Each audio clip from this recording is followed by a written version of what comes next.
Alright guys, we just watched the most anticipated Marvel movie of 2021. You know, my excitement level was at a 10. And my expectations were so high, and everything I wanted in the movie came true. I can't believe Godzilla punched Zendaya right in the face. I know, right? And then when Mothman came and took Spider-Man out, oh. And then the only way to save Zendaya was to turn her into a Powerpuff Girl. And then I saw the rumors. When the fairy godmother showed up, I couldn't. But when she killed John Wick's dog? Yeah! Yeah!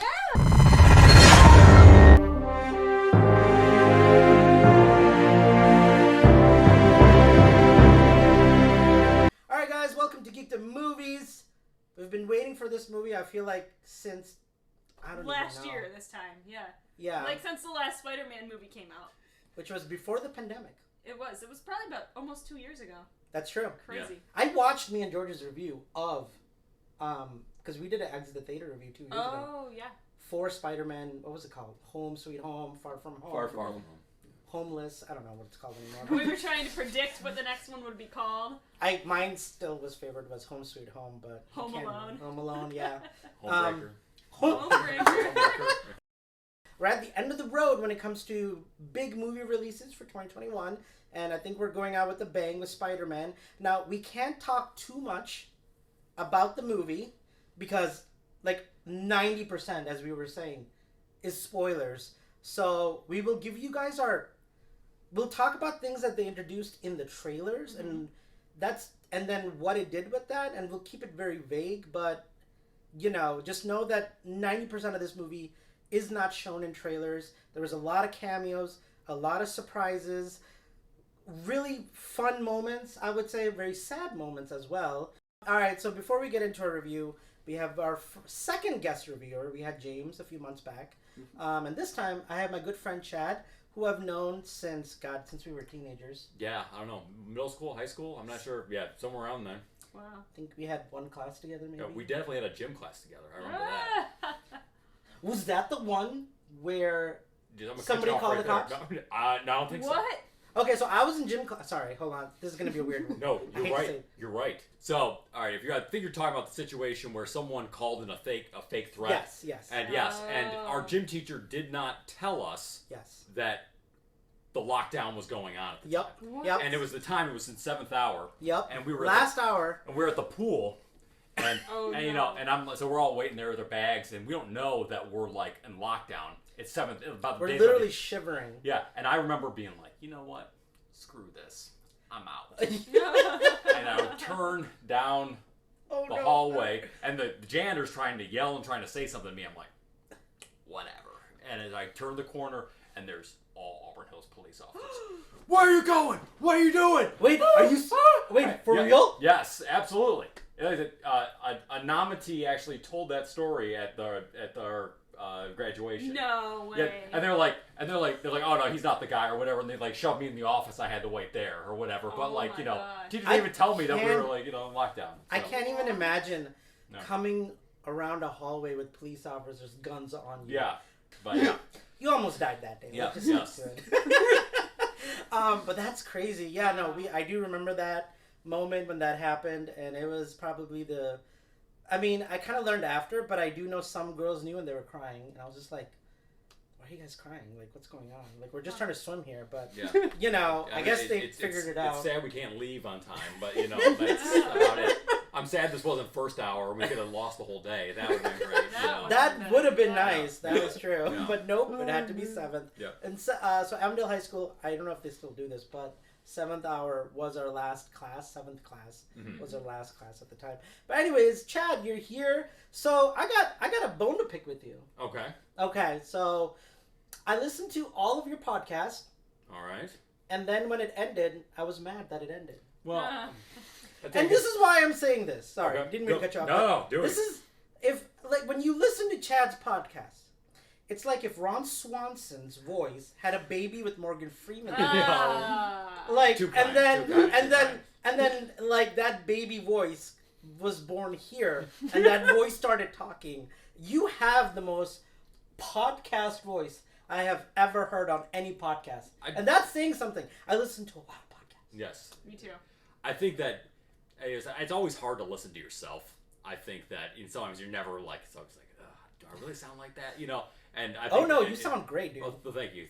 But yeah, no, I try my best to be, be a guy that you want to listen to. Because if you've ever been, Now that you say it, I hear it. Your voice is like butter. I think that, and we've all listened to a podcast or a YouTube channel where the whole reason you stop listening to the content is the person's voice. Grace Randall? We know. We knew you guys were going to do that. And I think that that's just, you don't want to do that, and it's something I think about when I listen to my own delivery, but also with who I bring on the show, too. Yeah, absolutely. True. Because, my voice is like, hey guys, welcome to our YouTube channel. We do movies. And then you listen to chats, it's like, oh, that's real. I was feeling really confident about my voice on camera. I'm just talking about me. Now that I've heard this. I see what you're saying. Yeah. It's good to have, it's not just like smoothness, though. You want to have character when you're talking, too. I think that's very important. Absolutely. I agree. So, I got through, I think there's only 5 and an intro and 5 episodes. They're very short. Yeah. They're like 10 minutes. I think there's one that's like more than 10. Yeah, so I got about 3 full ones that are about 3 to 4 that are like 20 to 35 minutes, and then I have 3 or 4 of them that are just about 5 to 10 minutes. Some of them, the shorter ones, are just me kind of going on a rant about kind of a bone I have to pick about pop culture, but I guess I'll go into the branding of my podcast. Yeah. Sorry, go for it. Introduce yourself. Yeah, absolutely. So I'm Chad Carson. My podcast channel is Armchair Aficionado. Love that name. Thank you. I'm jealous of that name. It's all about pop culture. We kind of take a intellectual, analytical approach to a lot of things that are going on in pop culture. We talk about comics and movies and TV shows, if we still call them TV shows, I don't know, streaming shows. Yeah. And we kind of pick at current events and try to tie them into broader themes that we are seeing kind of throughout pop culture, seeing throughout film, throughout TV shows, all that stuff. And we try to have kind of really fun but very thoughtful conversations about pop culture in an era where that's really not going on, I feel, as much. When you listen to what's going on in social media, it's really, I feel there's a lot of pandering to fanboyism and the lowest common denominator. So if you like this show and if you like movie reviews, I think that you'll like it as well, so you should check it out. I'm on Spotify, I'm on Amazon Music, I'm on Podbean, and you can follow me on Instagram. It's Real Armchair AF on Instagram, so please give me a subscribe. Yeah, and if you guys want, if you're watching this, the link for Chad's podcast is actually, if you just go below the video, you'll find all the information. I'll make sure that up. No, I really, not to go on a tangent, but I really did enjoy your podcast because, I did the thing where, I said, Chad, be on our channel, but I hadn't listened to your podcast yet. I'm like, oh no, what if I don't like it? Then I'll have to lie. Okay. But no, I didn't have to lie. I was hooked from your first episode. And I'm not just saying this because I've known him from high school and been friends, and we haven't talked in a while, but I do know you. No, I'm legitimately telling you, you have a skill, my friend, and a talent, and I wish you could do 1-hour episodes. I don't know if that's down your pipeline, but I really hope that comes soon. It's really, I'm a history major. I'm worked as a teacher doing lesson plans for so long, and I think that I really want to make each episode tight and structured. Yeah. And I think that, as I do more of it, I'm hoping that I'll be more comfortable structuring an hour-long episode. But right now, I want to be I can do that. This can be 30 minutes and can be consistently being propelled forward, something the listener is going to want to listen to, and not just all right, these guys are going on and just That reminds me, sorry, I didn't mean to cut you off, but the first episode, another buddy of ours, Ryan Schaefer, who I also went to high school with, and I think we all graduated in 05, Yep, right? all 5, yep. And you introduce him, and the first thing Ryan Schaefer says is, well, it's your show. You tell us. He just throws it right back at you. He's like, don't make me talk. And I just thought that was really funny. But I mean, it's you and Ryan Schaefer, right? He's the producer? Yeah, he does all the editing too. He's usually sometimes he's on the show in kind of a smaller capacity as like a guest as well. That kind of chimes in, kind of like Yeah, man. as you see on these radio shows, the kind of the guy behind the screen. Hey, Ryan, look that up for us, would you? That kind of guy. You're talking about Joe Rogan? Yeah, right. Yeah, right. Pull that up, Jamie. Yeah. Jamie, can you pull that slide up, Jamie? Yeah. But yeah, and then I have like a lot of my other friends come on there, and really I try and just if I have a topic that pairs really well with that person, whether or not they're hardcore into pop culture or not. I have friends that are really into music, but not into comic books at all. I have friends that are really into film or and not really into whatever, don't really watch a lot of TV shows. I think that I try and cater and kind of build the topic around the person I have to get, so it's not just like oh hey, I'm going to talk about this, come on and just say something and agree with me, right. Whatever. So no, you want to grab the people who know the topic well enough to come on the show because that's their either hobby or know something about it. That makes complete sense. And speaking of film, now let's talk about Spider-Man. I'm so excited about this movie. So like I was saying earlier, I'll go first just to kind of give my overall thoughts. There's not much we can talk about because there really is a lot of great surprises, great cameos, a story that I'm telling you guys, there's nothing in the trailer. Like, I don't even know how much of the trailer probably like the first 20 minutes of the movie, maybe. Yeah, it didn't show much. that sounds right. Yeah, and then like the last, I know this movie was clocking in at 3 hours, but the last 2 hours is just Is it that long? It was 2 hours and 45. So short. This 45 movie minutes. flew by. When it ended, I said, "It's over." What time? Like, how long was it? Yeah. I felt it because I was hungry and I wanted to eat. Oh. That's why I picked up the pizza. Sorry, we came to the theater and I got pizza first. But yeah, let me go first with my review. I will say, I don't know how this will rank with my other Spider-Man movies, but as of right now, it probably is gonna be number one. Oh, come on. This is the best Spider-Man movie. Maybe. Come I gotta on. let my emotions settle and kind of think about it in a few weeks and then kind of like think. But right now, if you're just asking me right now in this moment, just came out of the theater, it probably is my favorite Spider-Man movie. There's a really great surprises. One thing that I gotta say, when I watched Endgame, I saw the fan service, and I felt like half of the fan service in Endgame was just there for fan service. Like, no plot, no reason to do it, except just, oh look, we're gonna do a female Avengers scene where it's just, okay, it's the middle of a battle, and let's just put all the women together for whatever reason, and like that makes no sense. Like, that literally has nothing to do with what you're doing right now. Right. And I feel that with The Last Jedi, The Rise of Skywalker. I even felt that with Ghostbusters. Even though I liked it, there was a lot of fan service, and I'm just kind of getting sick of fan service. I'm being completely honest. Like, when fan service comes, I'm already rolling my eyes. Yeah. There is fan service in this movie, but it lands. It works. It totally works. Totally works. I don't know who wrote this script or how they came up with the story, but whoever that person was, I know John Watts was the director of all three movies. They gave Avi Arad credit at the end of this. I don't know how to pronounce his name, but Avi Arad's name came up at the end of the movie, and they said thank you for. It was because of his vision that we were able to pull this off. He's a producer. Yeah. Okay. So he was head of Marvel. Oh. Okay. When the original Tobey Maguire Spider-Man movies came out. Oh. And that's why they're giving him the top of that. I was just like, because he was pre Joe Quesada as head of Marvel. Okay. So, Gotcha. That makes sense. Yeah, no, I really enjoyed it. I think Tom Holland is so good in this film. He's so Some good at suggest that Spider-Man. Parker's power He really had to carry this movie emotionally. He had to carry this movie so crazy down there. just being the real hero and taking charge. One of my issues with the last two Tom Holland movies was it's kind of like, oh, now it's Tom Holland Spider-Man with Iron Man. Oh, now it's Nick Fury. Oh, now it's Doctor Strange, which, yes, Doctor Strange is in this movie, but I feel like Tom Holland is finally mature enough to act, make his own choices as a man, make mistakes, grow, understand, and really kind of make you go like, no, like I'm here, I'm Spider-Man.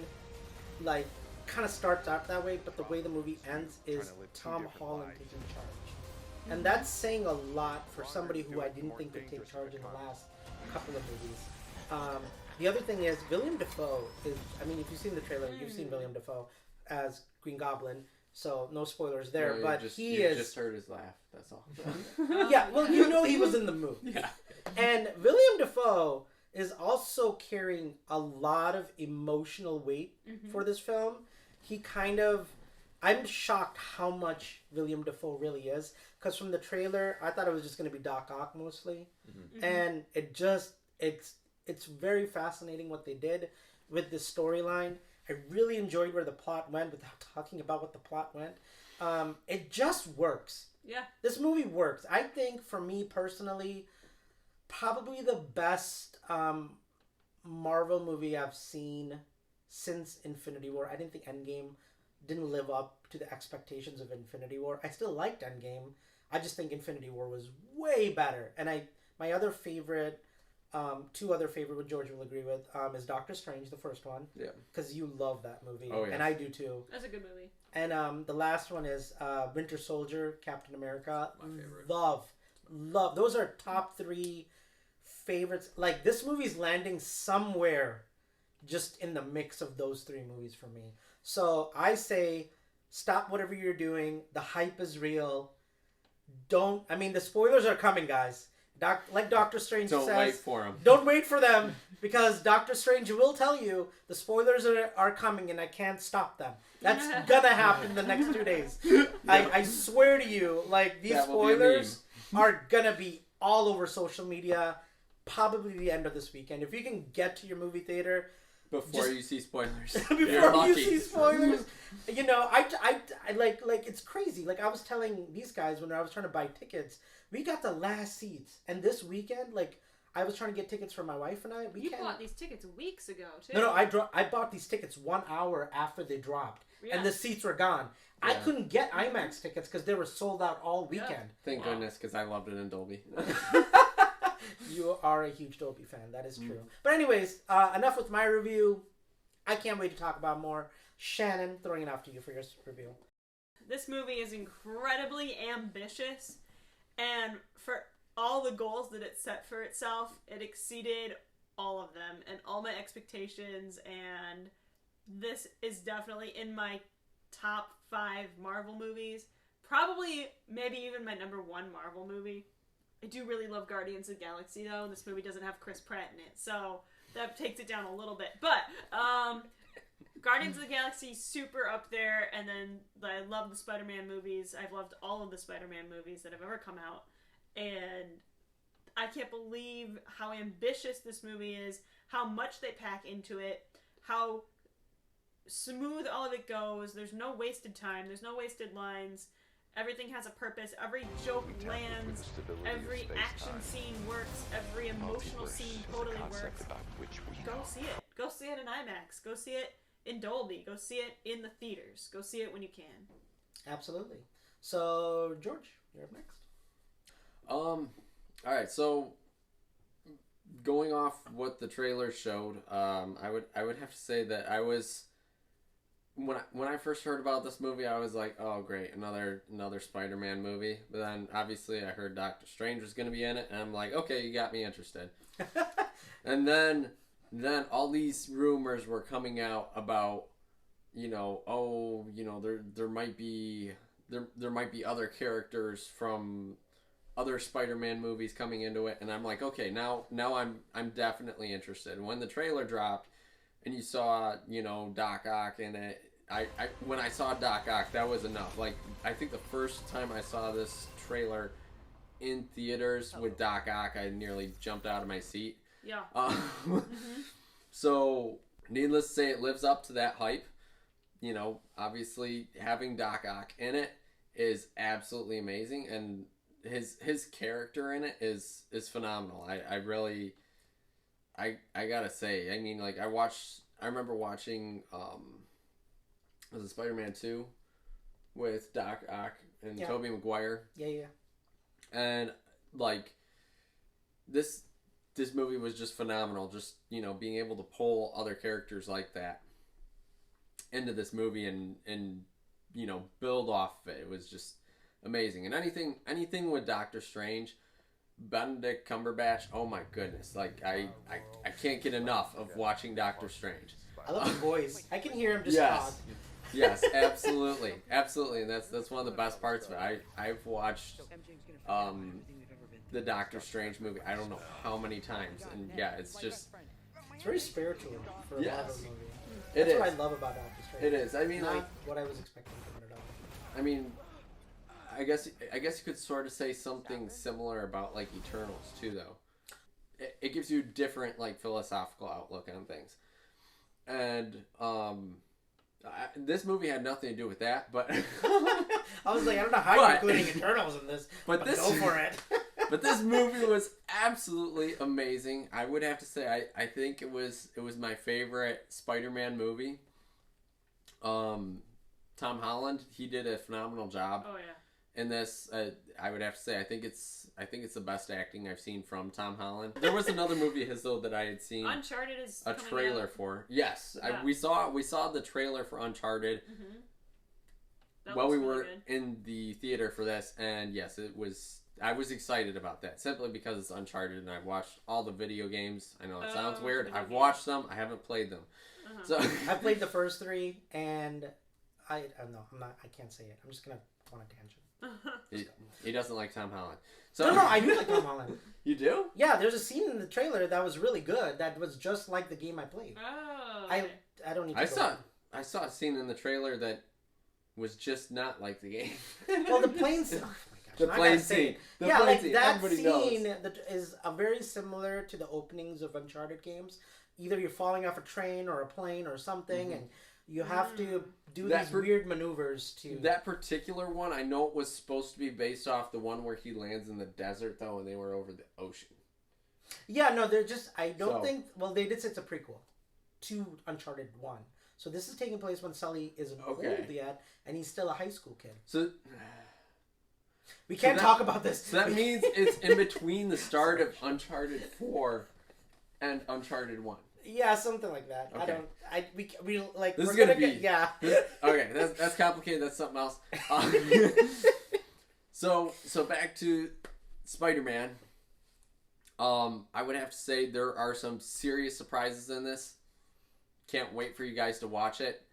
Go watch it as soon as you can, because as you said, the spoilers are coming. And Doctor Strange can't stop them. Exactly, and go see it. Yes. All right, Chad. Absolutely. Real quick, I would say The Devil All the Time is my pick for the best Tom Holland. Oh. Yes! But yes, you are absolutely what is right. this movie? You are absolutely right. It's a Netflix movie. And I would say it's not necessarily amazing, but I would say that his performance is his strongest acting. Oh, that's the one And with Robert Robert Pattinson. Yeah. Yes. I've been meaning to watch that, and I You think I haven't just... No, I was like, I want to see this, and then can't I just believe- got busy. I can't believe either of you haven't seen Is that. it good? Is it that good? We're checking out. Yes. Okay. Okay. Yes, it's All right. disturbing I'll and keep good. that on my radar. All right. Label it as thriller. I guess I'll preface this by saying that, amongst all my friends, I probably am the most critical of MCU movies. I think that maybe it's just because I'm getting older and cynical and less easily impressed. But I think that I've had a little bit of Marvel fatigue. And I would say, and so I'm a little more critical than most when I review these movies. Spider-Man also holds kind of a special place in my heart. I grew up being a huge Spider-Man fan as a kid. That was my guy. I had all the action figures, especially all the villains. And I had, I still to this day have the deteriorating, falling apart Revenge of the Sinister Six graphic novel that my dad bought me at Barnes & Noble when I was like 7. No. And so it's like Spider-Man was like my guy growing up. I watched the cartoon, and so like it's like I'm wanting it to be great whenever I see these movies. and I agree with what everyone has said here. I believe it is probably the best Spider-Man movie that's ever come out. I think maybe Spider-Verse would be the contender with it, but I think that I have something to say about the spoilers, but okay, I agree with you though. But yeah, I really enjoyed it. It has a lot of emotion to it. It does a great job being, as Fahad you mentioned, giving it fan service. I feel like it's a love letter to every Spider-Man movie ever made. Yeah. And I think that that's really cool, and that's really how that should be. That level of fan service is not just like, oh, Captain America can pick up Thor's hammer now. Whoa. You know, it's like actually intentional, and, you know, it pulls on that nostalgia you have for those movies. Oh, yeah. And I think that was really cool to see. And, you know, there was stretches of the movie that I felt were a little talky and weren't going anywhere fast enough, but all in all, I would say, you know, I gotta wait and let this marinate a bit. Where, like Fahad said, see where this falls in my list of Marvel movies. But I would say it is almost certainly in the top 5. Yeah. It really was. And in recent years, I would say it's one of the few times where I could say I was really impressed by a Marvel movie and walked out feeling I didn't have any gripes about what I saw. Well, the funny thing is, there's one scene that I actually liked the fan service, and you mentioned it. The only fan service I liked was in Endgame where Captain America picks up Thor's hammer. That's the only time I was like, yes, I needed that. There's no reason for it. I just needed it, and I'm glad I got it. So, but that's another tangent altogether, so I'll shut up. Yeah. Anyways, we're about to go into our spoilers, but it's been a long time coming. All right. It's finally happened after months. We give you would you say must see for you, like end review must see, go see it. Oh yes, absolutely. Okay, just making sure before I say this. You know, and when I say I give like my scale out of 10. Yeah. Like, you know, nothing gets a 10. Like for me, it's like, you know, 10's like the unicorn. Like, that's not real. Yeah, right. yeah. That's like, or maybe it's like, you know, I don't know, Back to the Future, you know, or like, Citizen Kane, you know, The Dark Knight. Yeah, something like that. So I would say it's probably somewhere between an 8.5 and a 9 for me. All right. Yeah. So I would say that's. Well, yeah. Well, you heard it here, folks. We finally are able to. We haven't said this in months. Most of the year. Most of the year, but this deserves our golden popcorn award for. So, golden popcorn is basically this. If we all have different opinions, but if a movie comes along that we're all like, we must watch, it gets the golden popcorn award. This movie, it's golden popcorn. We're gonna have a little graphic come up with like golden popcorn. I do. Oh yeah. I have a little. Have you seen the MTV Movie Awards where they get the golden popcorn? Yeah. That's kind of where I got the idea. I actually use the MTV award when I do it, even though it's a copyright. We're a small YouTube channel, so I don't think they're gonna sue me. But if they do, I'll get rid of it. But yeah, like we have. What was the last movie we said golden popcorn to this year? West Side Story. West Side Story. Mm-hmm. Have you seen that? No, I still need to see it. I'm still crying. It's great. It's amazing. Tragic. It's tragic. It's amazing. The songs are great. Everything's great. I didn't say golden popcorn. That I think we were just so emotionally distraught. I would yes. I would have to agree. I'm not joking. Yeah. I would have to agree that movie. Like it was a sucker punch. It was a rough week after watching that movie.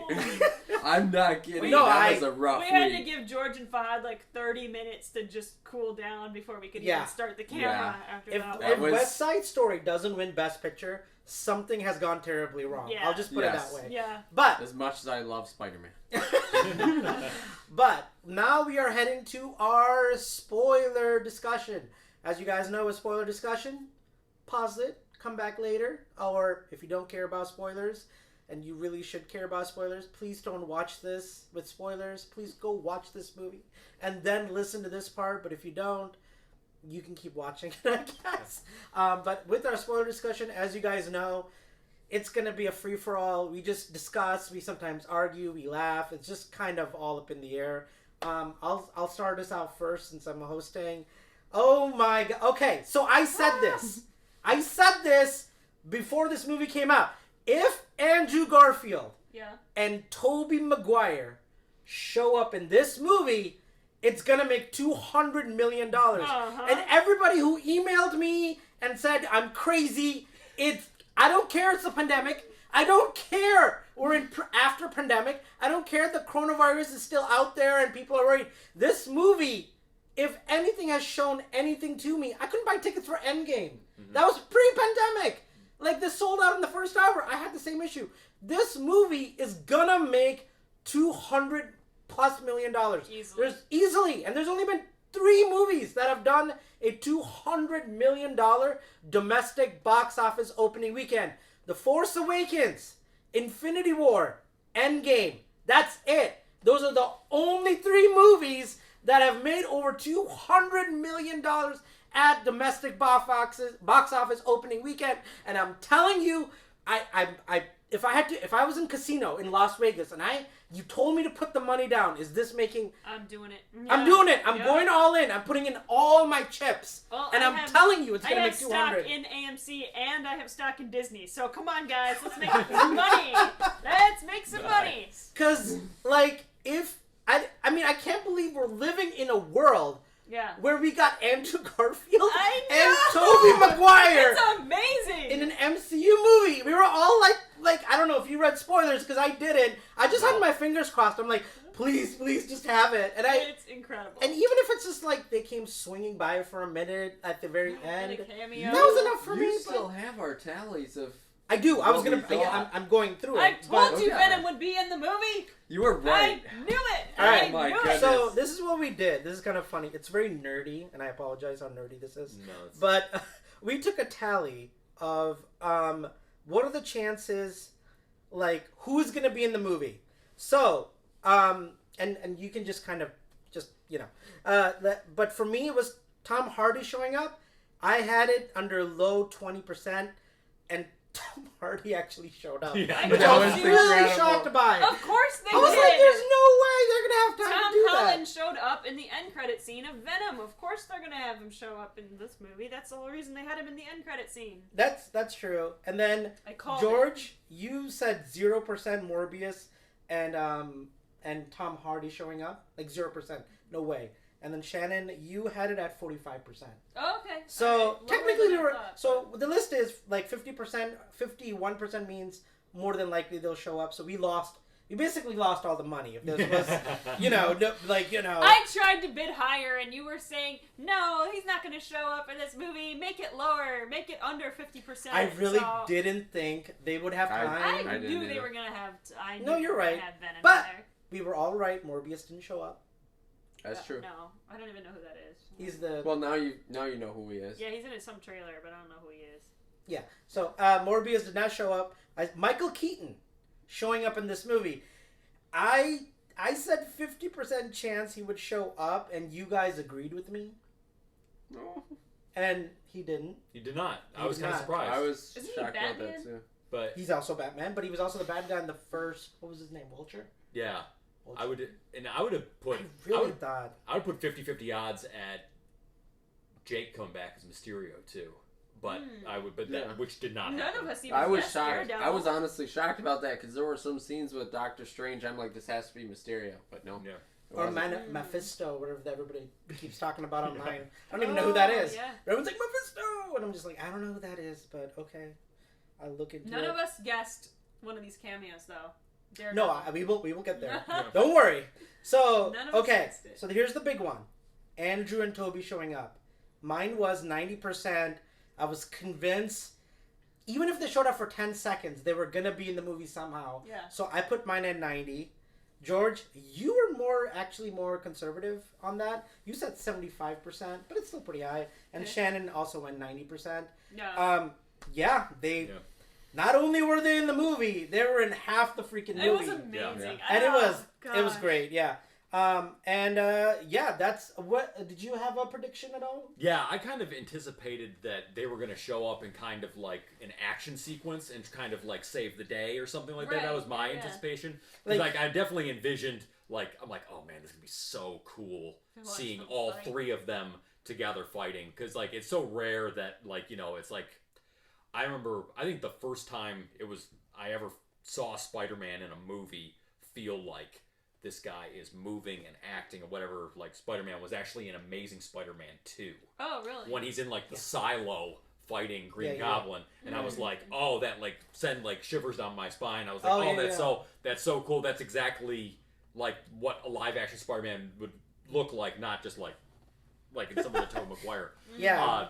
And I think that that in my mind I was like, oh man, this is gonna be so cool to see all three of them together, and it definitely delivered on that. Oh yeah. Yeah, and I have to say, just having those conversations and be there for Tom Holland's Spider-Man after the tragedy that took place, perfect. They landed it. That was amazing. Every single scene lands. Every single scene landed, and it made sense. Even though plot-wise some of it didn't make any sense, but scene-wise, just as a movie, just that alone makes sense. If you think about the plot too much, you're like, wait, what? Like, I thought about that. Like, a part of me was like, but they just kind of walk through the portal, not even thinking about, like, why are they walking through the portal? And they're just kind of, like, already just there. And they know what to do. And, like, Toby's like, oh, yeah, I think I'm supposed to be here and help. It just, plot-wise, to me, it's clunky. But I don't need this to be Shakespeare. Or a Best Picture, it doesn't matter. We know why. His Spidey sense didn't tingle, so he walked through. Oh, that's true, right. There you go. Okay, you got me there. Yeah. So it does make sense then. So they knew why they were there. They probably felt something in their tinglingness of Spider-Man that they were supposed to walk through those portals, I guess. I don't know. Once you get bit by a spider and turned into a superhero, pretty much anything is just from there on. Can I just say, I laughed really hard. Nobody else did. But in the beginning of the movie, it's like, are you going to have spider babies? Oh my God. I don't know why. That was so funny. Funny. What do you guys got? I can talk about more things. Okay, so in the scene with Doctor Strange when he pushes him out of his body. Oh, all right? Yeah. He pushes his consciousness out. Did you notice you Tom Holland. Yeah. You could see his Spidey sense. Is just that like in the video game, yes. So you could see like almost like the things going out from his head. Really? Like the Spidey sense in the video game. Is that how he was moving his hand?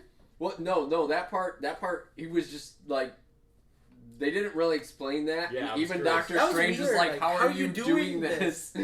But I just assumed it was because of the But yeah, you could actually see his Spidey sense when he was out of his body. Wow. It was phenomenal. You know speaking of like spider sense, that scene when he walks into the room with all the villains and he's trying to figure out, and the music kicks in, which villain is the one who's going to betray, and he just kind of locks down on Green Goblin. Yeah. And just knows. Oh my God, that's fans. It's not even just fan service. That's just Spider-Man, and it was epic. Yeah. You know, that was a great scene. And just seeing him turn, because you went from, and Willem Dafoe is really killing it. I was just like, this guy convinced me he needed help, and he was legitimately like having this like internal battle, like a lot of these bad guys were. They're all just broken people, and I thought very fascinating. They all lost somebody. One lost Uncle Ben. One lost Gwen Stefani or whatever her name is. Gwen Stefani. Whoa! Now I want to see Gwen Stacy as by Gwen Stefani. And, you put it out there into the world. No, I'm just talking about the villains though. Like they're all like broken villains. They're not real bad guys. I did not think they were gonna go that angle of trying to redeem the villains and trying to give them a second chance. And did not see it coming. Did not see it and coming. So well done at the same time. Yeah, it was very cool to see them all kind of in the room and kind of you don't really trust any of them, but they're all kind of have their own little angle. I think that I have a lot to say about Sandman, and I think that I don't think his motivations lined up with what the villains were doing in there. Okay. Because he wasn't a bad guy at the end of it. He just wants to go back to see his daughter, and he's not going to die. You know what I liked about his introduction though? He shows up and he's like, "Hey, Peter, Spider-Man, it's me. I'll help you get this guy." Yeah. And he's totally like he has no question. It's like, "What do you need? What do I do?" Because at the end of Spider-Man 3, no matter how bad the movie is, they did have that connection. Yeah. It wasn't until Tom Holland said he's not Tobey Maguire did he turn, and that makes sense. Yeah. Because you're like, I don't know who you are, dude. Right. I thought you were Tobey Maguire Spider-Man. Is basically what he's saying. And then he sees him send the other guy. Make him disappear into Doctor Strange's place, and he's like, "Did you just kill him?" He's like, "Oh, are you going to do that to me because I kind of am in the same position as Electro? Yeah, I'm kind of in here." So I got that. I think later on, once Spider-Man started explaining the situation Sandman has no motivation to be a villain. He says, okay, I'm worried. Everyone's like, oh, well, I'm going to die if I go back, so I got to do something. No, he said he wanted to go home because his daughter. He's the only one who said, I want to go home. Yeah, but then why is he fighting everyone throughout the whole movie? Because he didn't think... Well, I thought he thought he was going to die when he went back. Because he was convinced since they all die, he thought he also ends up dying, and then he changed his mind. Yeah, but the reality was, they didn't really explain that, and he wouldn't die because he was the only living one there. That, and even Peter kind of alluded to that and was like, some of them will die, and I think that Sandman was one that would not die. I don't know. Did Jamie Foxx? I don't remember the Andrew Garfield movie. Did he die? Yeah, like assumed he got kind of like blowed up by like getting electricity and just exploded. Overloading. Yeah. And then what happened to Dr. Connor's lizard? I don't know if Lizard died or not. That's what I'm trying to remember. Wasn't he cured? I don't think that. I think he was cured. Yeah. Yeah, I think he was he cured and then in prison or something? Yeah, like I don't think he died either. But yeah, so I think that's another one too. But that was interesting. I thought I would have liked Sandman not to be completely CGI for most of the movie. Yeah, that was weird. I think that was because he didn't do that even in Spider-Man 3. He was switching between human and sand. And that's what, the classic Sandman look is like, oh, I'm just like a regular dude with, big sand hand. And I think that is kind of, what... that's a weird artistic choice. I could figure out why they did that. And originally I thought, I'm like, oh, do they really not have Thomas Hayden Church? Could they not get him to... Oh, I recognized his voice. Yeah. I knew it was him. Yeah. Oh, it was him? Yeah. But it was clear by the end of the movie it was him, because he was. Maybe they could only get him for voice acting. Yeah, I don't know. But I thought that was interesting that they did that. He might have had to record his lines in a different day and couldn't shoot with them or something. Yeah, I think... Oh, I didn't think about that. Maybe. I also think that it might be easier for CGI for them just to have a stick as opposed to, an arm or constantly switching between sand and no sand when you can do all CGI and it's easy shortcut. Probably. But I thought that was interesting. But I really liked the villains. I thought they did a great job. Jamie Foxx's design as Electro is so much better. I hated his design. Everything about Jamie Foxx Electro is awful in the. Is nobody going to talk about that? I'm just sitting here naked. Oh, I wasn't going to bring it up. Can we talk about his line where he says, "You're from Queens, New York. I thought you were gonna be black." Like you help black people, poor people. I was like, there has to be a black. The theater. Did you hear the theater? Yeah, somebody was like, oh! I thought they were gonna have a live action Miles Morales walkout. Yeah. I was ready for it. I didn't know, but I am. I don't know. Did you see Spider-Verse? Into the Spider-Verse? Yes. I love that movie. Yeah, I love it too. It was so good. Yeah. But that line, like you said, was really fantastic. Like, they were probably winking, like we know, you guys know. Yeah. You know. There's if there's more Spider-Man movies coming out. Well, it's kind of guaranteed now. It's got to because they didn't. They wouldn't set it up like this, total right? Cliffhanger. Because you got to get Zendaya, and let's talk about the ending. Well, before the ending, let's talk about the most heart. Like I cried. I'll be honest. Watching, Tom Holland was right. You're gonna cry in this movie. It's not fun. Yeah, there are parts of this movie that are not fun, and that scene crushed me. Watching Aunt May die even more than Uncle Ben ever did in the past or whatever. It was so well, and you always see Uncle Ben dying coming. Right, yeah. exactly. Always. The only person who doesn't see Uncle Ben dying coming is Uncle Ben. Yeah. But other than that was a bad joke. Maybe it was a good joke. I don't know. But they kind of had to kill somebody off so that he had the same. I knew. But they already killed off Iron Man. No, they talked about that, and I liked Happy saying that. It's like losing them all over again. It's like you're getting over Iron Man, and then he said, the 70. But the moment line was a gut punch. I knew the moment William Dafoe's character changes into the other Goblin voice. Yeah. I was like, because he says, I remember this line in Spider-Man 1. He's like, I'm gonna kill Mary Jane, or I'm gonna kill your aunt. I'm gonna kill somebody if you don't stop me. And that line actually went right into my head when Tom Holland says, I'll try to save you.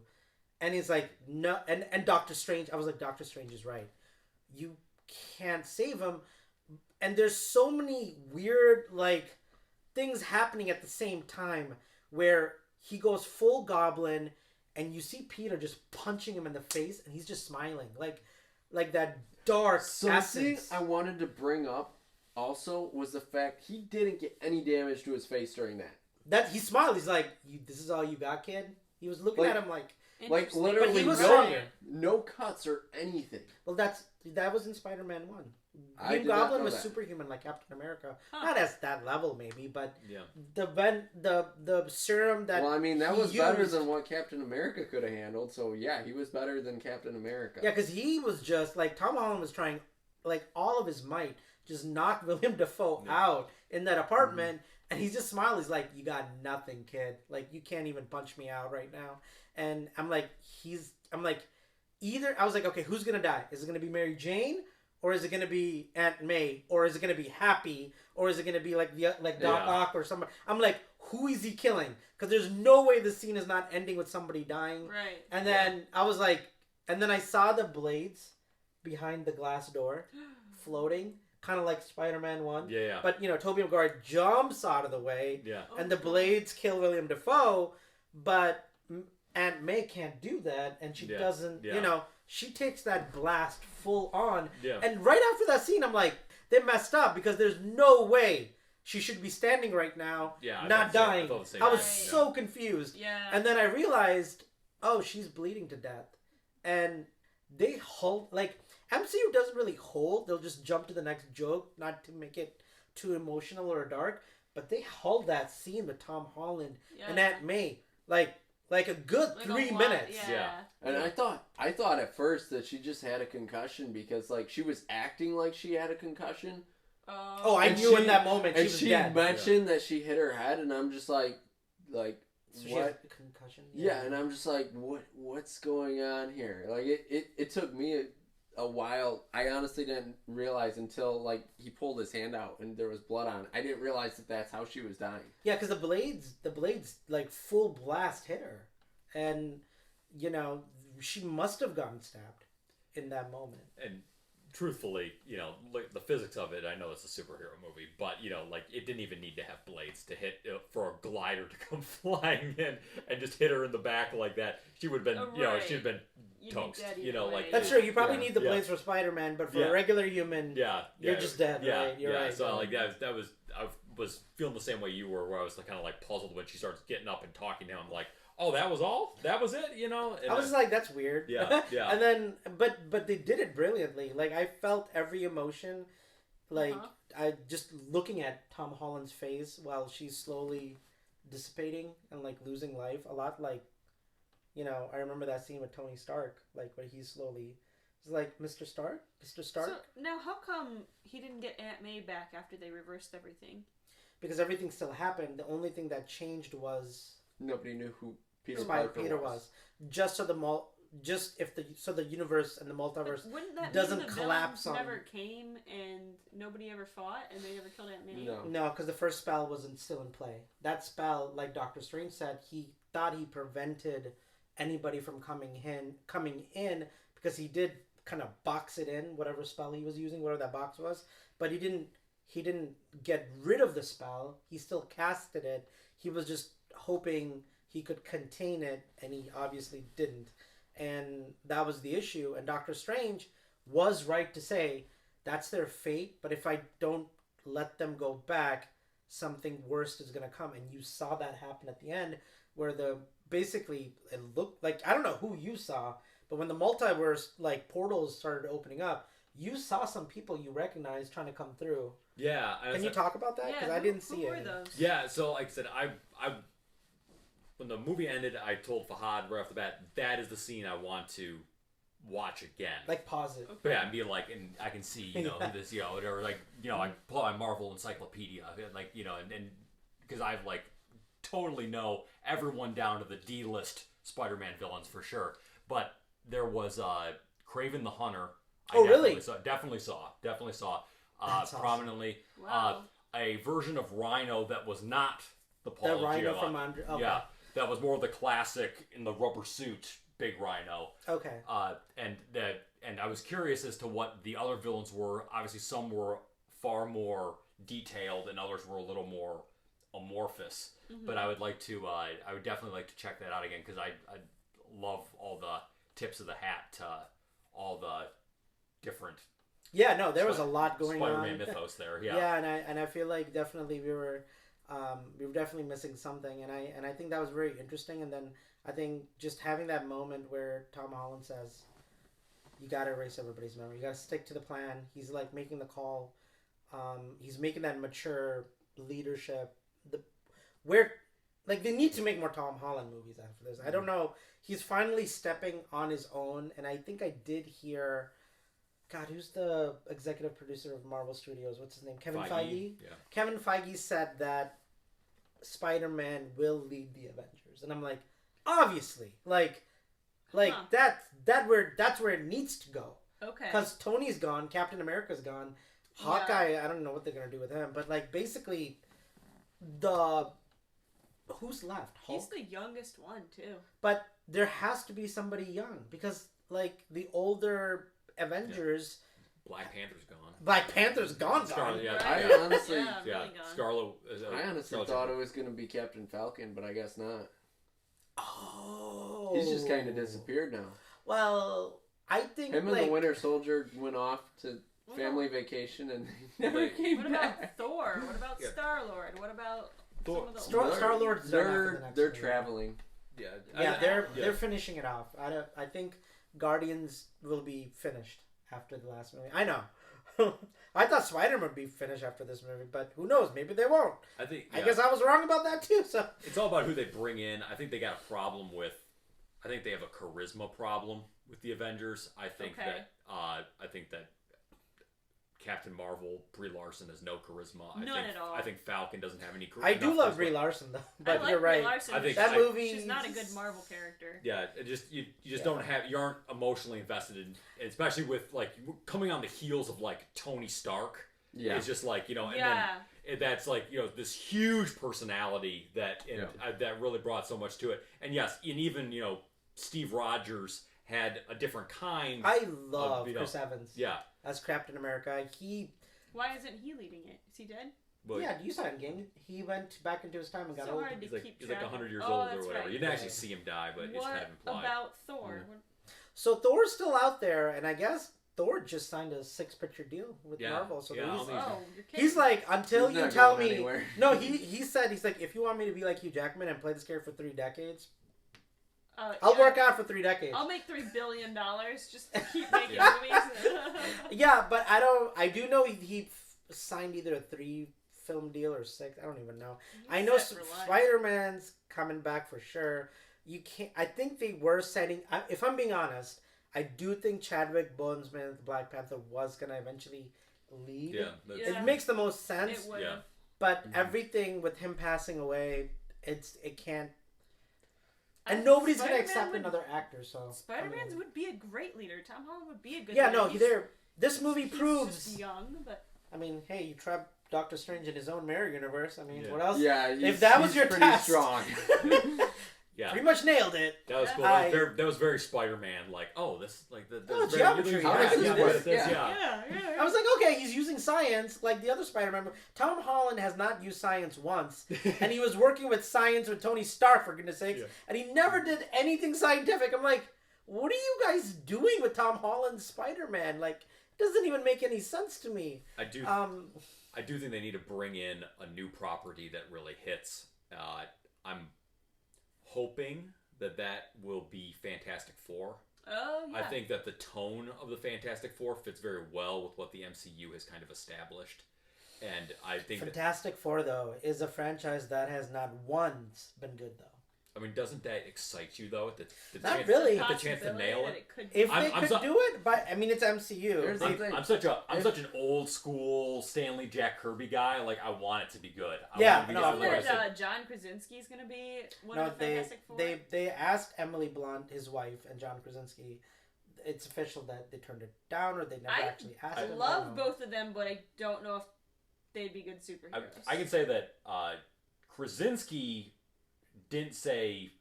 He kind of said he might be interested. It was Emily Blunt that straight up said no. So I'm not doing it. Here's the history lockdown on John Krasinski and Emily Blunt. Emily Blunt won the part for Black Widow for Iron Man 2. What? But there was a conflict issue where she couldn't get free. She was finishing another movie, and Marvel said they're not going to wait for her. So they recasted Scarlett Johansson, which, in my opinion, is a better choice. Yeah. Yeah. Sorry, but she just is. like you, Emily Blunt, but I don't see you as a superhero. I just don't see her as Black Widow. I think she would be a great Invisible She would have Woman, been a great Fantastic Captain Four. Marvel. Invisible Woman, I guess. She would have been a great Captain Marvel. Absolutely. She would have been better than Brie Larson, yeah. But whatever the conflict issue was, like, it kept her from not getting the part, and it went to Scarlett Johansson. The rest is history. John Krasinski, Marvel had him come out to play Captain America. Then he saw Thor and Chris Evans walk by, and he was just like, I'm not getting the part. And yes, you're not going to beat Chris Evans. Black Panther, Chadwick Boseman, tried out for the part for Drax, and they were all just stunned he was standing there. They were just like all looking at him. And he was like, oh, I'm here to try for part of Drax. They're like, Drax. No, really, I'm dead serious. He tried out for Drax, and he just came out of an Oscar-nominated movie, 42, whatever, Jackie Robinson. Yeah. And he just, like, literally, like, I just remember that era, like, everybody was just talking about Chadwick Boseman, and, like, Marvel went, like, no, we're giving you a part, we're gonna give you another character, it's just not gonna be Drax. Yeah. You're supposed to be the lead. And he was like, oh, okay, sure.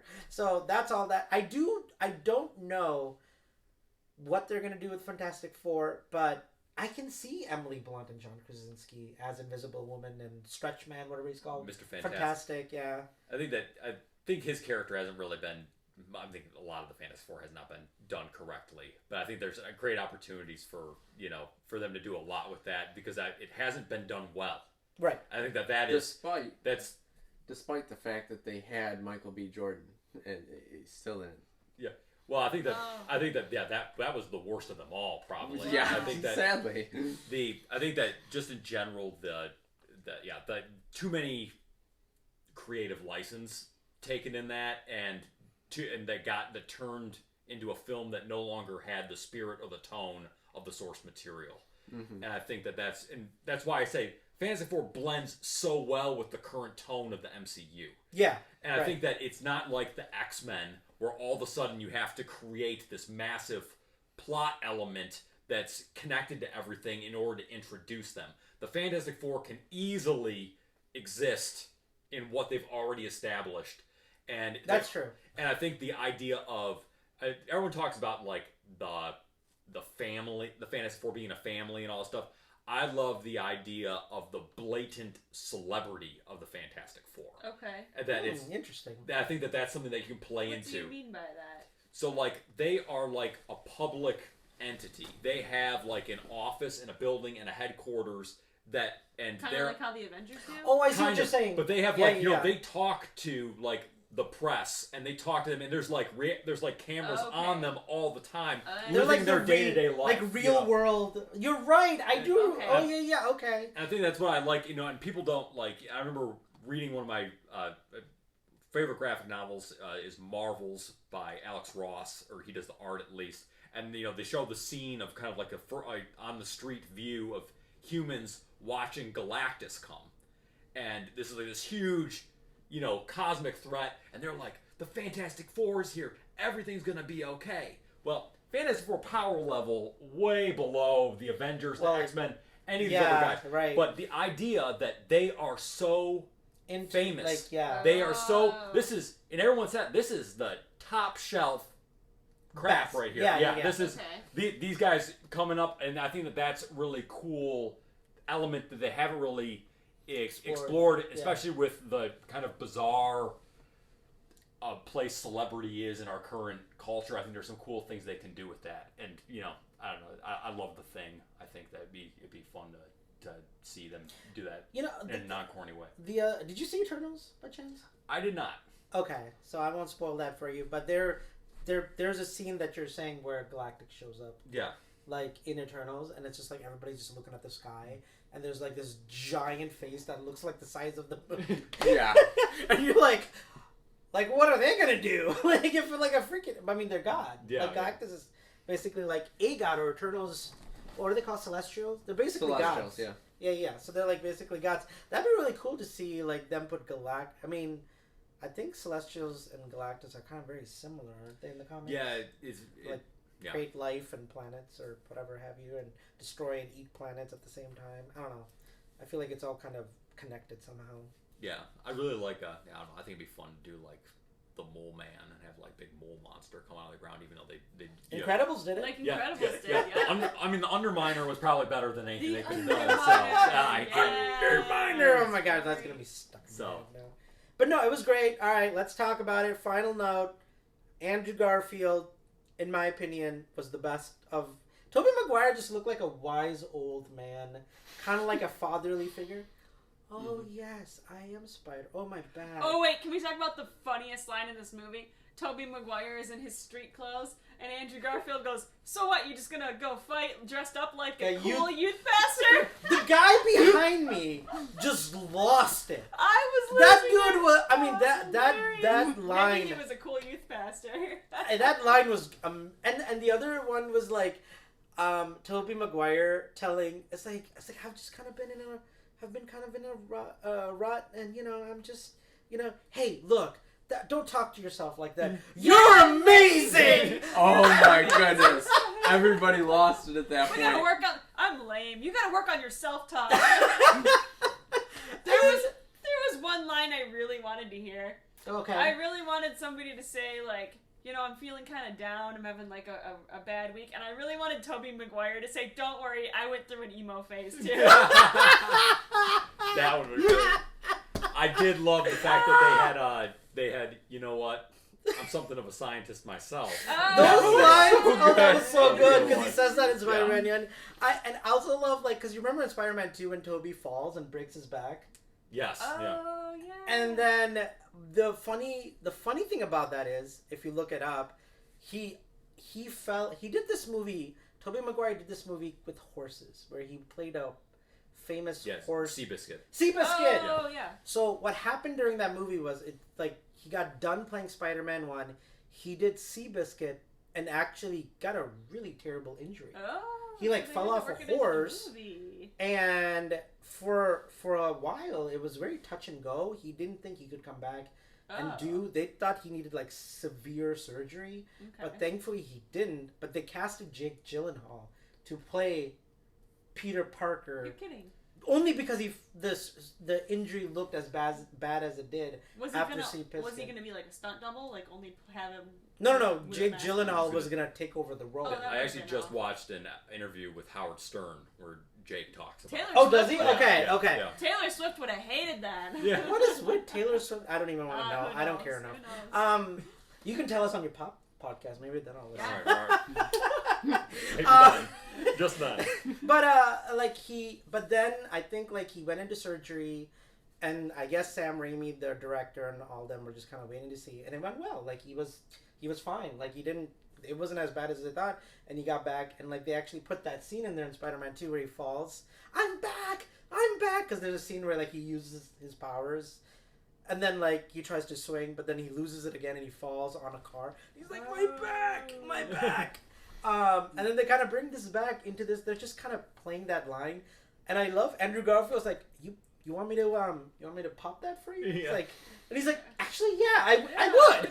And then Andrew Garfield cracks his, oh, that feels great. Oh, I haven't felt this good in years. You know that's gonna be probably the first meme material. No. That's gonna come from the this. first meme is gonna be when Ned looks at all three of the Peters, and he's like, Peter. But I'm Peter. They're all Peters, and they're pointing at each other, and that point meme. Oh, that's right. And I was the point. If that's all I needed to see, I'd be like, I'm out. Yeah. I'm good. That's it for me, man. You know what? The funny thing is that I've seen a lot of these come up in memes as what if they did this? Yeah. And there were so many instances of that in this movie where they actually put in things that you were like, oh, I want to see this, and then they showed it, and you're just like, that. This movie is just fulfilling, you know. Oh God! Yeah, I need to buy tickets whenever they're finally available again. I need to see this movie again.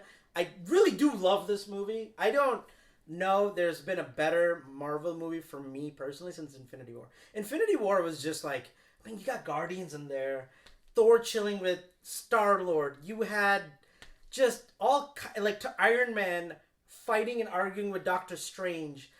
It just so much was happening on screen that was just fantastic and amazing like that. That you got to. I'm like, I can't believe I'm watching this movie. Like Infinity War really felt like that for me. Like I can't believe what I'm watching right now. Like this movie got me right. I'm like, I cannot believe they did this, and not just did it in spades where they're making stuff together. They're coming up with plans. Even that stupid emotional scene where Tom's like, I need you guys to go back to your time. And they're like, we understand. I went through this when Uncle Ben died. I went through this when Aunt Stacy died. That was a scene that almost had me crying. Yeah. I mean, like, I was sad, but also I was just being blown away by what they had just accomplished on screen. I was not expecting him to do that. And here's my issue. They literally stole the story from Into the Spider-Verse. That's my only issue with this movie. Yeah. They literally were like, oh, that works on animation. Let's just do that and do this. I don't, but they had to. Yeah. The fans were going to demand it. I guess and it was such a good idea. They had to do it. I get why they did it, and I'm 100% for it. But it is just a copy of Spider-Man Into the Spider-Verse. I'm just saying. Do you want me to go one more step and say it was a little bit more than just copying the success of Spider-Verse? Yeah. I think that they really wanted to do the Sinister Six, and I think that the Sinister I saw the Chambers looking like Sinister Six in Doctor Strange's. And I think that's such an iconic Spider-Man thing is him fighting not them, but now it turns into the Sinister Seven, the Sinister 12, the Sinister Syndicate. Wait, did they? Was this Sinister Six then? There's only 4 in here. I think that's what. Because we got Green Goblin, Dr. Octopus, Lizard, Electro, Sandman. Oh, Sandman. So there was 5. They couldn't have made it 6. Yeah. Doctor Stranger's kind of bad. Yeah. So I think but that's their one. That's their one. Who's number 6 in the comics? So in the original lineup, it is Sandman, Vulture, Dr. Octopus, Kraven the Hunter, Mysterio. You know that I really thought Michael Keaton was gonna pop up in this movie. I thought so too. I was getting ready. I'm like, no way, they're not gonna just leave out Vulture, and they totally left out Vulture. So, I would have really liked to see. He didn't die. Mary Jane, who played her? Kristen Dunst. Kristen Dunst. I would have loved to see her in this. I think we're getting an Andrew Garfield, Tobey Maguire movie. I am 100% confident. Just the 2 of them. I'm confident we're getting something where they're coming back. Oh, There's I think no they're way. Come back, and I really want to see Kristen way. Dunst, and I would love to see some of the other characters from the other movies. Emma Stone. Yes, Emma Stone. No, she died. So they could have had a fun movie together. Emma Stone and Kristen Dunst. That would be a fun movie. If they could find a way to not kill her, sure, but she is dead. They just do Doctor Strange magic, and she comes back. Yeah, magic fixes everything. Yeah. I think some movies characters need to stay dead. I think Gwen Stacy is so comic relief. I mean, it's a scene that needed to happen. The villains can come back to life. We're good with that. Speaking of Gwen Stacy, I think my favorite moment in this movie, and everybody in the theater clapped, was when Zendaya is falling and Andrew Garfield gets his moment. I even said it out loud. I was like, this is his moment of redemption. Well, I thought that in the trailer. I'm like... To catch her as she's falling. It was very much mirroring that. Like, the imagery very much. Yeah. And I'm like... And he when he grabs her, it's like, oh, thank God, you're okay. And then, like, you see, like you were saying, Andrew Garfield's tears. Like, are you okay? And he's like, I really was wondering for a moment, though, if they really were going to kill off MJ there. I did think they might. Because, like, I mean, like, no, he was already so... This was Andrew Garfield's redemption. I know, but, like, they were so close. They were so close. And he had more time with Gwen than he did with her. But after they killed off... Like, the distance was, like, so much more with Gwen. Aunt May. They already killed Aunt May. After they killed Aunt May, nobody else was going to die. Yeah, I was like, you can't... I mean, when Tom Holland saw William Dafoe at the end... The way he's doing the Spider-Man pose, and his eyes are saying, he was like, I'm going to kill you. And I was like, that's straight up fire. Like, I believe Tom Holland 100% if Tobey Maguire hadn't stepped in. Yeah, Green Goblin was dead on that floor. Like, Tom Holland's Spider-Man did not hold back. Screw all that. I'm not holding back. I'm going to whoop him. And he whooped him on Captain America's shield. Yes, that was okay. That was hilarious. Third Captain America movie where Iron Man and Captain America are fighting, and it's that shield that just gets cut, and it's just like, he's like Captain America's taking the shield, and he's about to just cut Tony Stark's head off in that pure anger. I love that throwback that they're fighting on top of the shield. Then he picks up Green Goblin's glider to do the same thing that Captain America almost did. But then Tobey Maguire steps in and just stops him, and he says, not what we came here to do, man. We're here to help them, remember? That's our plan. And then I really thought Tobey Maguire was dead. I'm going to be completely honest. When I saw... That was it. I was gone. He did. I did too. I thought they were going to kill him off. But he didn't die. But he wasn't in the movie long enough for them to kill him off. They needed more time with him. I don't think at this point anybody wants another Spider-Man movie with all three of them again. I don't know. You don't think people want that? No, I'm saying they do. I don't know if they're gonna. I don't think they can make another. I think that was part of the problem. Is Tom Holland said, "Oh, we had this other movie that was going to go in a different direction with Kraven the Hunter." And I think that was as a result of. It's not working out to get all these people from all these other films to commit to this film. And I think that's the issue. Is that, oh, really? Yeah, I 100% believe it. Because it's all right, we got to get Tobey Maguire, Andrew Garfield, William Dafoe, but what Alfred else are Molina. they doing right now? Tobey Maguire, I don't know what he's doing now. Andrew Garfield still does some great independent stuff. Oh, Tick Tick Boom with your boy. What's his name? Lin-Manuel Miranda. It's Will Smith and Andrew Garfield for best actor right now. They're true. toe to toe. It could either go Will Smith for King Richard, or it could go Andrew Garfield because the guy he's portraying wrote Rent. 525,000 Yeah. minutes. The writer of that before he died from AIDS, HIV, right? Didn't he die from AIDS? He did die. Yeah, I don't know. I don't remember what it was. Oh, it's a movie about the. It's on Netflix right now. Yeah, it's using the music from the plays that he wrote. It's really good. And he kind of implies it to the life of this guy that he's telling the story. It's riveting. Oh, okay, gotcha. And it's what's his name? The one who did In the Heights and Hamilton. Lin-Manuel Miranda. He wrote and directed it. Yeah. Okay, then it's gonna be. And I was watching it. I'm like, Andrew Garfield hasn't been this good since that Mel Gibson movie where he had to go save lives and didn't want to use a gun during. Oh yeah. Yeah, that was a great. I love trailer. that movie. That was amazing. What is it called? Hacksaw Ridge. Hacksaw Ridge. Yeah. Okay. I think Andrew Garfield should have been nominated for an Oscar for Hacksaw Ridge. I was shocked that he wasn't. And he gets chops. I'm not gonna say he doesn't. But dude, Andrew Garfield was made to play Spider-Man. Yeah. Just him popping out and all those scenes with him just do you get the thing prove you're Spider-Man? It's bread. Why would I? I just don't get it for bread.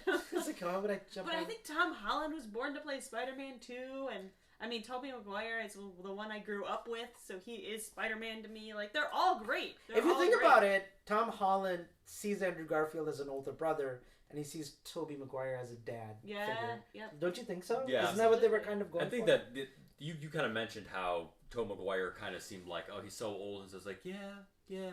That was kind of who he was. Even in the old movies. Even in the old movies. And I think that it's very soft-spoken, and I think that, and that was one of the criticisms about him not being a definitive Spider-Man was, he was like that, and that kind of didn't jive with the wisecracking person that Which Andrew Garfield was so good at. Yeah, I think that Andrew Garfield made that he was different enough between Spider-Man and Peter Parker, but it was just a different version of who was there. I think Andrew Garfield was the better Spider-Man, but I think Tobey Maguire was a better Peter Parker.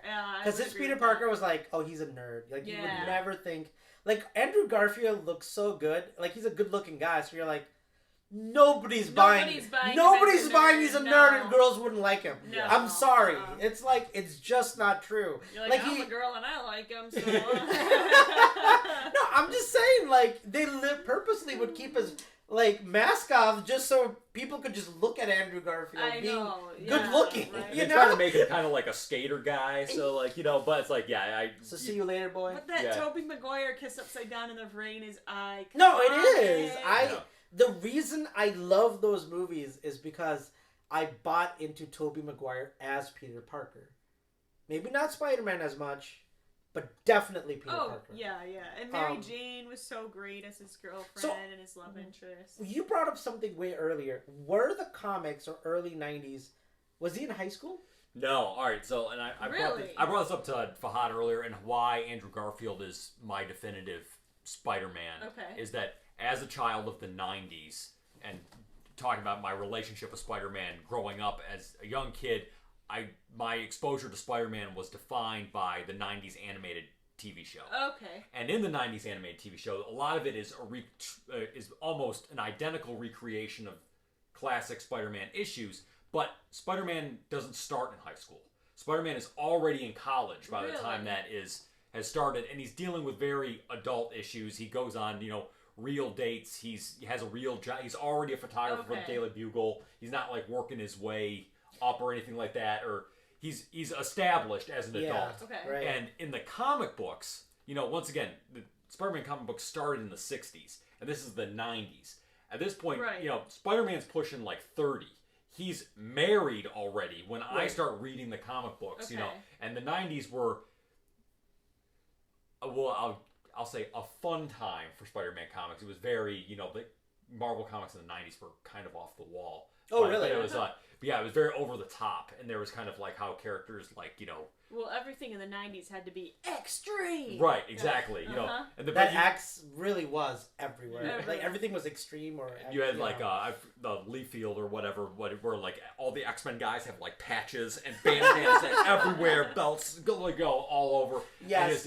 Jinko, do you remember Jinko? Everybody was yeah. Had like weird X like skateboarder pants. I don't know. But we got a lot of really cool fan favorite characters out of the 90s too. Sure. For Spider-Man, like Carnage came out of the kind of like the 90s, who was kind of like that iconic era sort of villain. But so that's why. What can we throw on the page and get away with it? It sounds like that's what the 90s definition was. Right, and how many people can we have on these teams just fighting each other? I remember like in the Maximum Carnage series where they introduced Carnage, he had 6 villains on his team, and then it was Spider-Man, Venom, Blackcat, Captain America, Iron Fist.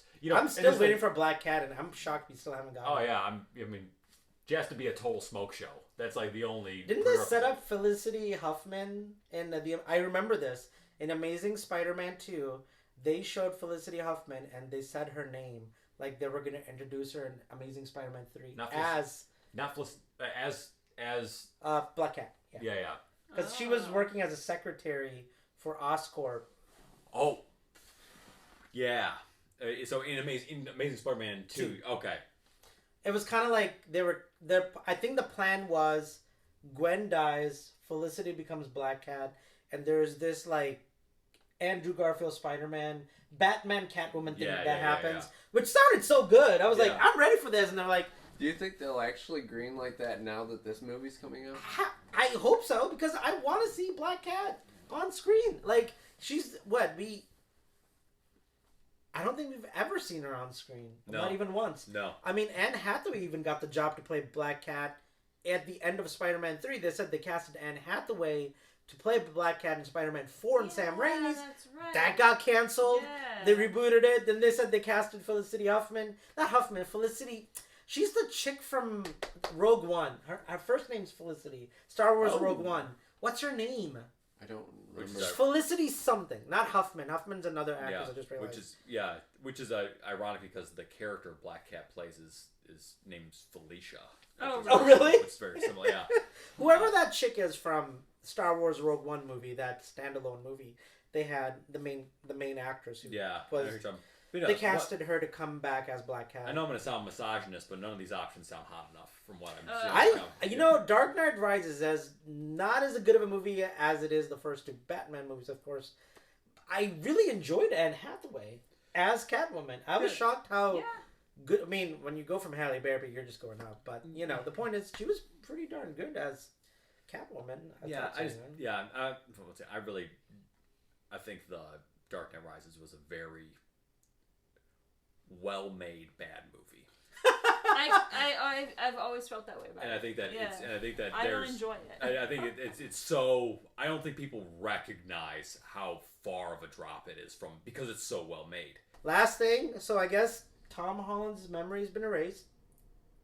His memory wasn't erased. No, sorry. The memory of Tom Holland has been erased. Peter Parker is gone, and obviously gone forever. Yeah, and I mean, he has to reintroduce himself to the world, and he doesn't feel ready for it yet. No, everybody knows who Spider-Man is, because even Happy says. And by the way, can I just say, one of my favorite characters from those Raimi movies were J. Jonah Jameson, and he was terrible in this movie. He was terrible. That's Happy true. Was terrible? No, J. Jonah Jameson. I want Spider-Man. Oh yeah. They made him Alex Jones, and I don't know. Yes, they did. Even the stupid thing that Alex Jones, buy my vitamins that are basically sugar that I'm selling to you. And I'm like, what is happening? How does a crazy YouTube channel get in Times Square too? They're always watching him on the side of a building. It's I don't know if you noticed, but at the very start, the first thing he dropped, which was obviously the thing from Mysterio, in that he was in this room with a green screen, and just the whole place was trash behind him. Yeah. The next scene they show him is in literally a giant I don't know, morning show style setup. Oh, a studio. And, actual studio with he's the main host and all the cameras are on him. I'm just whoa, where did he get all this? The other thing is, you've read the comics. J. Jonah Jameson isn't a bad person. No. He's not a conspiracy theorist. He legitimately just doesn't know Spider-Man isn't a bad guy, but he always kind of can look at most situations and Spider-Man's probably the best choice in this situation. And even in the Raimi movies, J. Jonah Jameson protected Spider-Man when Green Goblin came. I think it was Green Goblin was who's the photographer? Yeah. Who takes these I don't know, and come in the mail. It comes in the mail or something. But J. Jonah Jameson's character arc was always funny. He never wrote he never was the face of the news. He was just the face of the person who's in charge of the news. He was never the front face of news. He wasn't an anchor. He was And I don't know why they decided to go down this weird rabbit hole. Well, it's not even screen time. And update it for modern. It was all because he said he trusted his barber and his barber mess. Oh, yeah. I trust my barber. Was that the second Spider-Man movie where he says that? I don't remember. Was it the first one? I think so. I think it's the second. She's do you trust him? I trust my barber. And then now he's bald, right? Yeah. So he doesn't trust his barber. That was the joke online. I did see that. I don't know. For me... Yeah, you didn't do anything for me. Nothing. Yeah. And I love him in... what's the show you made me watch? Invincible. Yeah, he's so good at Invincible.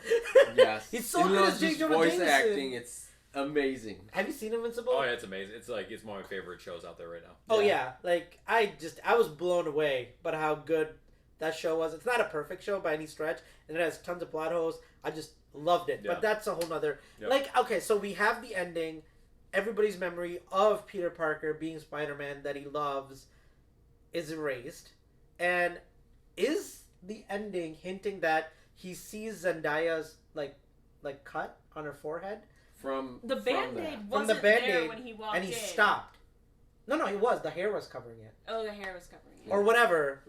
And then he's kind of making that moment, he wants to tell her, but then he's I'm good. I want Ned and Zendaya's MJ to be safe, right? Yeah. So he's that's how I interpreted that too. Okay. So he's kind of take that lonely path that Spider-Man eventually ends up on. I thought they were gonna have Ned and Zendaya be a couple. I really believe. I think they're hinting at that. Yeah. That basically, if he had never shown up in the picture, that these two could have nerdy sort of people. Yeah, I can see that. Yeah. Little unrealistic, but I would say that's still more realistic than Ned becoming Hobgoblin. So I don't think that's what that's setting up. I did read online that there is a character like Ned in the comics, and he does have magic that Doctor Strange was alluding at. So a lot of people say that Ned leads, which is kind of the, I'm not sure that's actually, they call him leads in the show, in the movies, do they? I think he is Ned Leeds. But in the comic books, he's Peter Parker's friend, and we were like, oh, he's going to be the Hobgoblin. He actually never was the Hobgoblin. Right. He was the guy that was the Hobgoblin set up so that people believed was the Hobgoblin. Or something like that, yeah. So whenever you read this, it's literally all over social media that Ned's going to be the Hobgoblin. They got the fan art. They put, like, the fangs on him. It looks terrible. But, you know, keep that in mind, that this rumor has nothing to do with legitimately what happens in the comic books at all. He's the patsy. Look, he's not maybe they the should real just do Hobgoblin. it, though, in the movies, if that's what everybody wants. Because he's just not, No. no, he's not a villain. Charismatic enough. Did you see that? I didn't know the Hobgoblin was a villain. I thought it was a... Yeah, he's They just interviewed okay, gotcha. Tom Holland and Zendaya, and I think one of the journalists was like, so if we were to get, like, not Green Goblin, but which one's the one where Harry Osborn? Harry Osborn's Green Goblin. Green Goblin. If we were to get Green Goblin, who would they want? And no second pause, right on cue, they both said Timothy Chamalet. Both of them, like, right there, were like, Timothy Chamalet is made to play Green Goblin. If we go down that road, Tom Holland said it, and I'm knocking on that door. Being saying, you need to play Green Goblin, I'm begging you. I could see that. He's better choice. You would be an amazing Green Goblin. I don't know who the actor was, the Green Goblin in The Amazing Spider-Man. Yeah. But that actor was absolutely terrible. Dane DeHaan? I don't know who he is. He's just a bad... I just didn't like him. I don't want him to ever come back. Like, anybody... Literally, I will take, like, a person on the street to play Green Goblin over that guy. I couldn't stand him. If you listen to... One of the things that bothered me about when you listen to the directors, producers, and all the people that were creatively involved in the Amazing Spider-Man movies. Yeah. Okay. They gave this explanation of how they cast the movie. And they said, oh, we just made a list of all the actors we liked and then tried to put them in these roles. And I was like, so if you want to know why Jamie Foxx ended up as Electro, or, you know, Paul Giamatti ended up as Rhino, or all these totally bizarre choices, like out there choices, it's because they had a really terrible system for casting who they should be in that movie. That makes sense. So I can totally see that they're, like, just trying to take different actors they like and just throwing them on screen hoping it sticks. Yeah, and I think that I get that, you know, sometimes it Kevin Feige doesn't do that, though. No, and I think that that's what bothered me with. Once again, we're going down another rabbit hole here, but what bothered me about, like, Taskmaster and Black Widow and some other things is if you need to make creative decisions to change characters fundamentally if they've been done well over and over again. I wasn't upset about Taskmaster just because I didn't know Taskmaster in the comics. So for me, it was like, oh, just a woman who Scarlett Johansson has to fight. I think they underestimated how big of a fan base he has in the comics, and Marvel notoriously does that with villains. They think they can take all these liberties, and because no one cares about the villains, and they're wrong. That's straight up. And Taskmaster, like, I know most of my friends that have any knowledge of Taskmaster are disgusted, as they should be, because they not only did they gender swap him, but they took away all his personality. Yeah, and made it into a robot. I didn't know that he was a male. I knew that much. Yeah. And I thought Taskmaster... This is how much I don't know about Taskmaster. I thought the pencil-throwing guy from Daredevil was the same character that was Taskmaster, because they literally have the same power. They can throw anything, and it reaches its mark somehow. My whole point of that statement is that, you know, we've never seen Electro on screen before. We've never seen Rhino on screen before. You know, like the comic accurate one. Yeah, it does. It does. If you'll never go wrong trying to be true to the source material. At no point has Marvel ever been true to the source material and faltered. Yeah, I think that is, and when it comes to casting, that's my gripe. Because it is really weird that sometimes when you see, like, Doctor Strange or Thanos, and you're like, wow, that's who I pictured. Yeah. And then you, like you said, and then there are other times they're just like, we're completely like Iron Man 3 was the one. Did you see Shang-Chi? Yes, I did. So did you know that character from the comics before he showed up? The Mandarin? Yeah, was he? Yeah. So is he accurate to the Mandarin in some way? Far more. Yeah. Okay. Usually the 10 rings each had a unique elemental power, which they didn't get into. They kind of had this whatever power that universally. 10 rings. Yeah, but I think that it was far more accurate to the Mandarin than what was. Once again, I think that like Iron Man 3 from front to back is nothing but is heresy. Is like it should not be even recognized. I like the movie, but again, I didn't could know never get into it. I think the character as much. I was like, this is great. What's the problem? Yeah, I think that just in general, like I think that it's if it wasn't an Iron Man movie, I think that there's a lot that to be desired. Yeah, I think that okay, that's a good movie. If you don't know anything about Iron Man, then you break down like why is he blowing up all his suits at the end of the movie?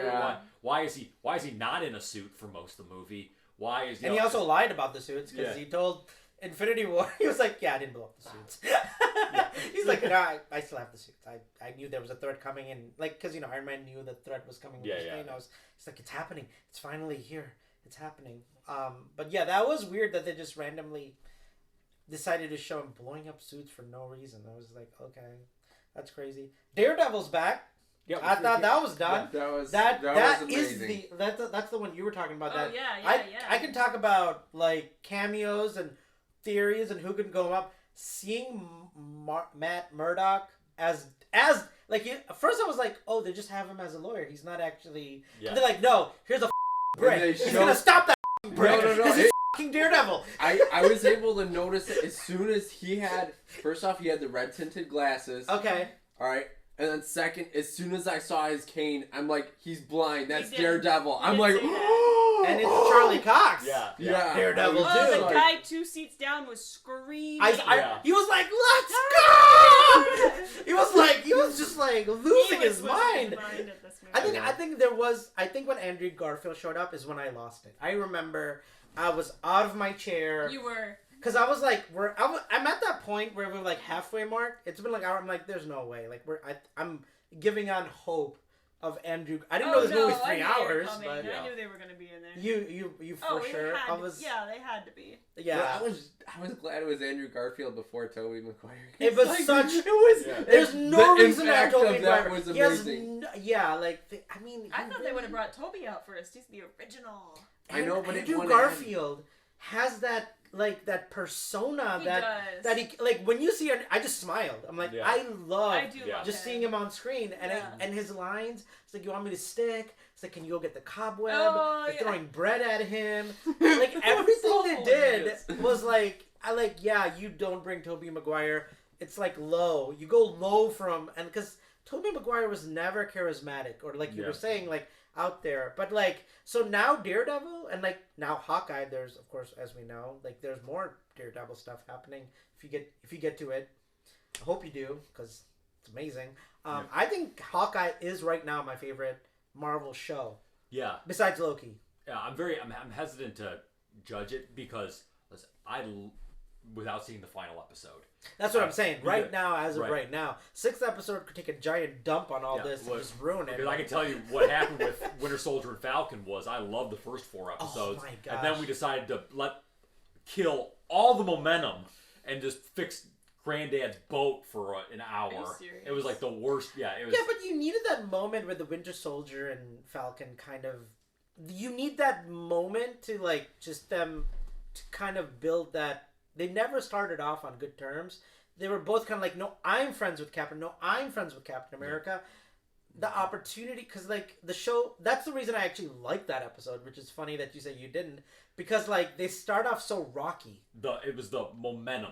Like I remember watching the final season 4 where he kills the guy, and I'm like, oh man, this is like, this is like propelling it. And then, I see what you're saying. And then we forgot all that, and we took out all everything that was like barreling towards this conflict and did that episode. Yeah. So it wasn't that the episode existed, it was where in the sequence of events it took place. Okay, I see what you're saying. It felt very like it let all the air out of the bag. And right. That was really... Well, TV shows do that. I think it's different for movies. For TV shows, they go high then low, then high then low. They're just kind of made that way. I mean, there was a scene in West Side Story where they take things from a very emotional point, and then suddenly suddenly into a different, completely different emotional setting, and you're just like, I'm so shocked right now. Why are you happy singing? Yeah. I did say that's the one thing I would change in the movie, and I went back and checked, and it is flipped in the original. In the original, it's happy first, and then it goes into the because it makes no sense. That was the only thing I'd change in that whole musical. Maybe people were feeling so down after seeing the other scene. They're like, we gotta cheer him up somehow. But this audience is just about ready to just. I feel pretty. Like, just put it I feel pretty. Yeah, just like shove like the most happiest song in the world because they're all crying right now. Exactly. It doesn't flow really well. I agree with you. I just thought the ending was great for what they did with Falcon, like how they set him up to be the new Captain America. I mean. Fantastic stuff. Like I was shocked. Like they even went down that route, and how they did it was really cool. I have two major gripes with that show, and it's, once again, you can just do whatever you want with all this content here. I'm putting it all out there, baby. And if you're still watching, God bless you. Yeah, God bless you. I think that the message at the end with the Falcon when he like gives his like speech to everyone. I felt it was fluff. Yeah. And I felt like you can't, that's not, and in this, especially since it kind of took a very political, social commentary characteristic at the end, I felt you can't, it's not a good message to say, come on government, do better. Okay. But there's enough stupid people out there on social media that say that all the time. That don't actually have a solution to the. That's what bothers me. Also, I think that Winter Soldier. That's what I was just gonna say. Winter Soldier's political government message landed in spades on everything from Edward Snowden to spying to it was. I was like, I cannot believe what I'm watching right now after Avengers in a Marvel movie. I'm like, is this really happening? Yeah. I think that my second gripe is that after the show, Winter Soldier, the character has no place to go. Right. I think that my ending for the show is he tells the old Chinese man that he killed his son, he walks out the door, and the Chinese guy blows his head off. That's my This ain't Netflix. This is Disney Plus. That's my Tarantino ending. And whoa! And there's you took that way. That's great. That's my Tarantino ending. First off, and like I said, I think there's really been struggling to do anything with the character for a long time. In that third Captain America movie, they broke up the Avengers. All the total hatred between everyone being cultivated just to stick this guy in a tube. Yeah. And some characters don't get the happy ending. Right. And we need to be okay with that. I think that there's no way Winter Soldier, after all he did, is just going to be like, oh, well, time to bring out the fruit salad after all the people I killed. Well, that was the point. Yeah. He was never going to get the shield. Yeah. He was never really... But the reason I liked Winter Soldier's arc was relatable about a man who really did get his mind, like, just jumbled like Wolverine. Yeah. And did some really horrific things. And he's just making a list to do better, but that list doesn't end in any good way. It's just him saying, like you said, I killed your son, I did this, I did that. Yeah. And he's just trying to live with the demons that William Dafoe really shows in this movie. He's kind of like, oh no, what have I done? Yeah. And you're just kind of like, yeah, that's just, this doesn't end well for you, buddy. So I enjoyed that part of Winter Soldier. I'm glad they had that, but at the same time, how do you introduce somebody like Daredevil into a Disney? I mean, they did it in Spider-Man.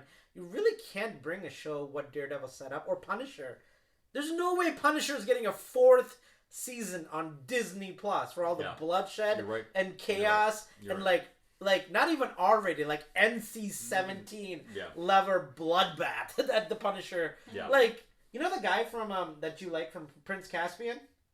The actor? The guy that played Prince Caspian? Yeah, he's in... Have you seen Punisher? I don't know if I necessarily liked him, but... Well, I just remember you saying he's hot or something like that, and you liked him. No, I thought he was... I didn't like that they made him romance with Susan. I think that was annoying, but whatever. Wait, that wasn't in the books? Okay, that's a whole other discussion. No. But anyways, the Punisher best friend is Prince Caspian. Really? And Punisher is just like, I'm going to slash your face off. and like the bloodiest way. Like you cannot introduce Daredevil universe of these people into. I don't even know. You would literally have to. I don't know. I don't know how you introduce Daredevil and make it PG-13. Yeah, no, it's. I think that's a struggle that Marvel will have with characters like that are very popular. Well, the thing is, you could get rid of everyone except for Charlie Cox's Daredevil, and I don't know the actor name, but he plays Kingpin. Yeah, Vincent D'Onofrio. Yeah, like those two people are basically like those characters. You can't replace them, and I don't know how you move forward. I guess they're gonna try, so we'll see what happens. Yeah. Well, we've talked close to 2 hours. Wow, almost as long as the movie itself. I mean, this is the movie to lose your voiceover, I guess, because I don't think any of us walked thinking what we were just gonna experience. Bring some cough drops. You're gonna be screaming in the movie theater. Yeah, that's true. And you're gonna be talking a lot afterwards. Yeah, absolutely. Yeah. Maybe ugly cry. Yes. Maybe a little bit of that too. Well, Chad, thank you so much for joining us. I hope you had fun. It was lots of fun, yeah. Yeah, Good we to have you, Chad. Yeah, we definitely add Chad's podcast. We're excited to see more episodes. You're always more than welcome to come join us anytime. If there's another movie you want to watch with us and review with us, the door is open. Scream at the screen with us. For sure. All right, guys. Enjoy the holidays. Go see Spider-Man this Christmas. Skip everything else as far as I'm concerned. Just go watch Spider-Man. Yes. Take care, guys. Happy Christmas. Happy New Year's. We'll see you guys soon. Bye.